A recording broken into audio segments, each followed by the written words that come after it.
Happy Prince.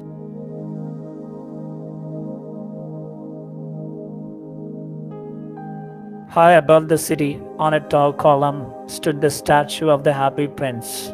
He was gilded all over with thin leaves of fine gold. For eyes he had two bright sapphires, and a large red ruby glowed on his sword hilt. He was very much admired indeed.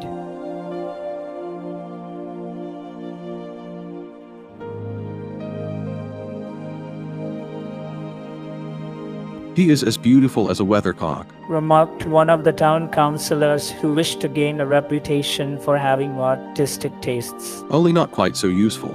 He added, fearing lest people should think him unpractical, which he really was not. Why can't you be like the Happy Prince? Asked a sensible mother of her little boy who was crying for the moon. The Happy Prince never dreams of crying for anything. I am glad there is someone in the world who is quite happy. Muttered a disappointed man as he gazed at the wonderful statue. One night there flew over the city a little swallow.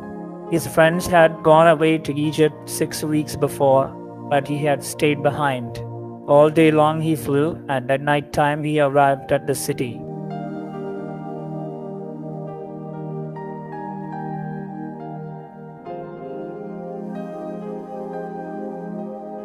Where shall I put up? He said. I hope the town has made preparations. Then he saw the statue on the tall column. I will put up there. He cried. It is a fine position, with plenty of fresh air. So he alighted just between the feet of the Happy Prince. I have a golden bedroom. He said softly to himself as he looked round, and he prepared to go to sleep.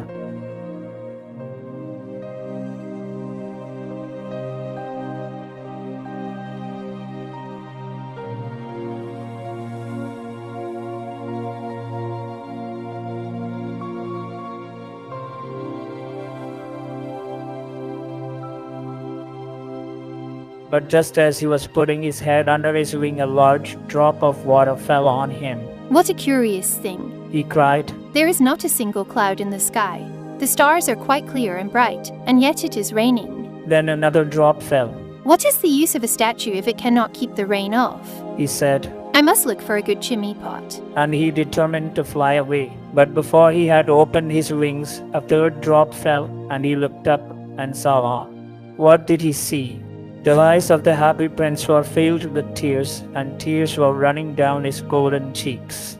His face was so beautiful in the moonlight that the little swallow was filled with pity. Who are you? He said. I am the Happy Prince. Why are you weeping then? Asked the swallow. You have quite drenched me. When I was alive and had a human heart, Answered the statue. I did not know what tears were, for I lived in the palace where sorrow is not allowed to enter. In the daytime I played with my companions in the garden, and in the evening I led the dance in the great hall. Round the garden ran a very lofty wall, but I never cared to ask what lay beyond it. Everything about me was so beautiful. My courtiers called me the Happy Prince, and happy indeed I was, if pleasure be happiness. So I lived, and so I died. And now that I am dead, they have set me up here so high that I can see all the ugliness and all the misery of my city, and though my heart is made of lead, yet I cannot choose but weep. What? Is he not solid gold? Said the swallow to himself. He was too polite to make any personal remarks out loud. Far away, Continued the statue in a low musical voice. far away in a little street there is a poor house. One of the windows is open, and through it I can see a woman seated at a table. Her face is thin and worn, and she has coarse, red hands, all pricked by the needle, for she is a seamstress.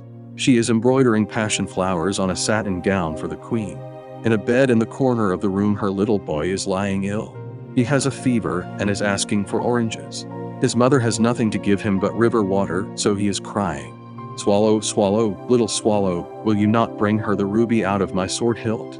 My feet are fastened to this pedestal and I cannot move. My friends are flying up and down the Nile and talking to the large lotus flowers. Said the swallow. Swallow, swallow, little swallow, Said the prince. will you not stay with me for one night and be my messenger?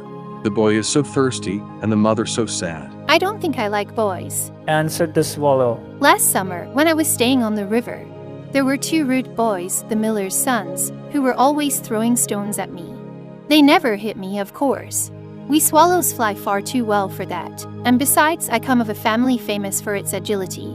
But still, it was a mark of disrespect. But the happy prince looked so sad that the little swallow was sorry. It is very cold here, He said, but I will stay with you for one night and be your messenger. Thank you, little swallow. said the prince. So the swallow picked out the great ruby from the prince's sword and flew away with it in his beak over the roofs of the town. He passed by the cathedral tower and the palace and heard the sound of dancing. He passed over the river and at last he came to the poor house and looked in. The boy was tossing feverishly on his bed, and the mother had fallen asleep. She was so tired. And he hopped and laid the great ruby on the table beside the woman's thimble. Then he flew gently round the bed, fanning the boy's forehead with his wings. How cool I feel. Said the boy. I must be getting better. Then the swallow flew back to the happy prince and told him what he had done. It is curious, He remarked. but I feel quite warm now, although it is so cold. That is because you have done a good action. Said the prince. And the little swallow began to think, and then he fell asleep. Thinking always made him sleepy. When day broke, he flew down to the river and had a bath. What a remarkable phenomenon. Said the professor of ornithology as he was passing over the bridge. A swallow in winter. Tonight I go to Egypt. Said the swallow, and he was in high spirits at the prospect. He visited all the public monuments and sat a long time on top of the church steeple.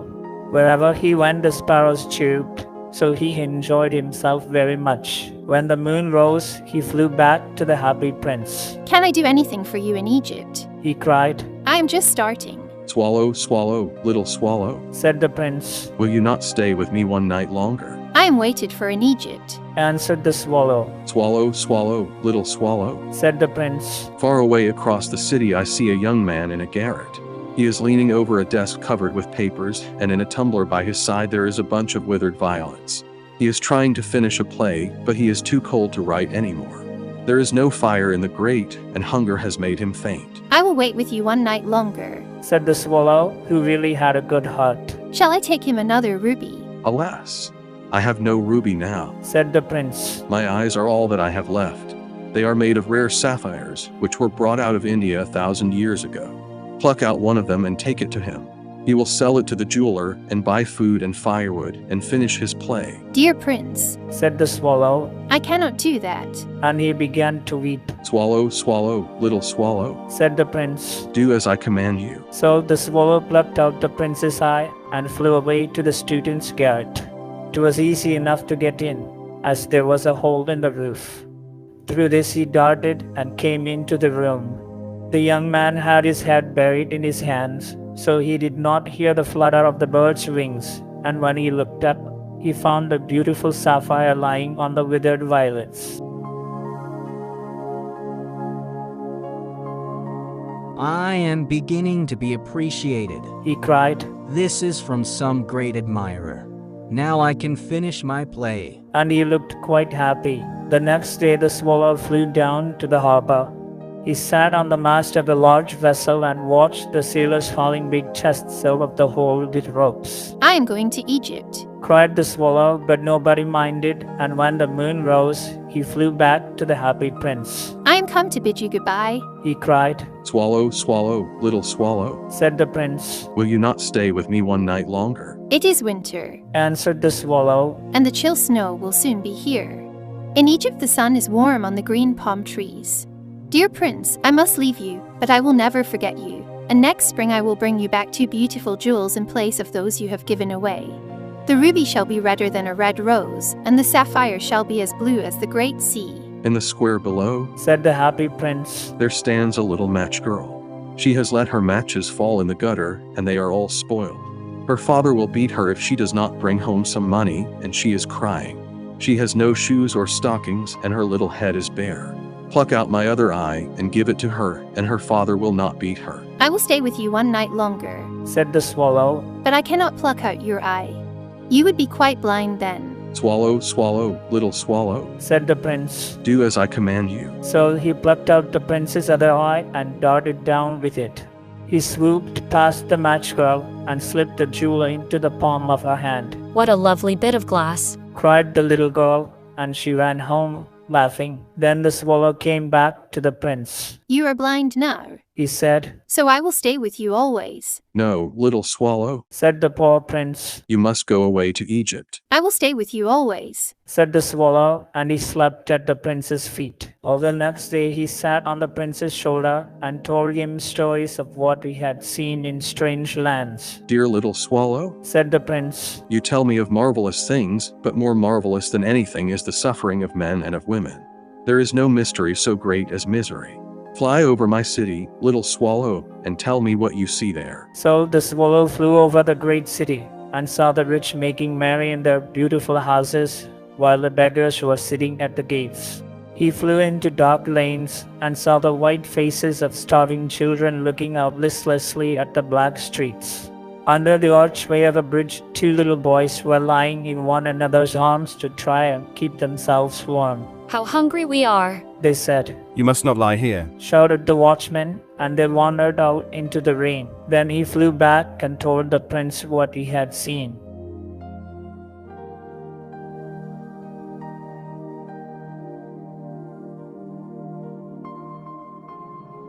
I am covered with fine gold, Said the prince. You must take it off leaf by leaf and give it to my poor. The living always think that gold can make them happy. Leaf after leaf of the fine gold the swallow picked off, till the happy prince looked quite dull and grey.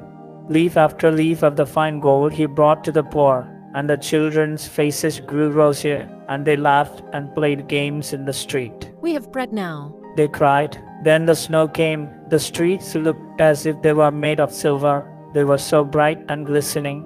Long icicles like crystal daggers hung down from the eaves of the houses. Everybody went about in verse, and the little boys wore scarlet caps and skated on the ice. The poor little swallow grew colder and colder, but he would not leave the prince. He loved him too well.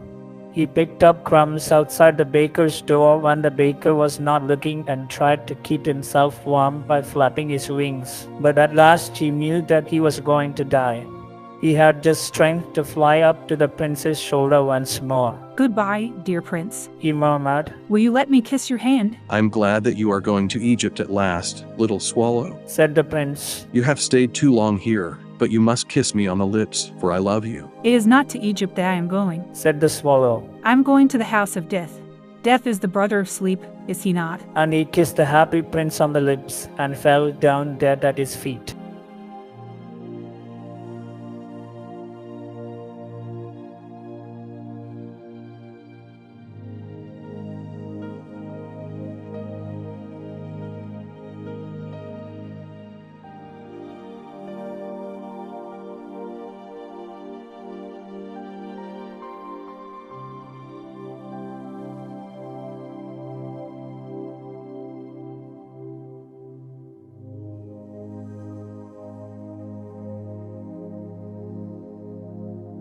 At that moment, a curious crack sounded inside the statue, as if something had broken.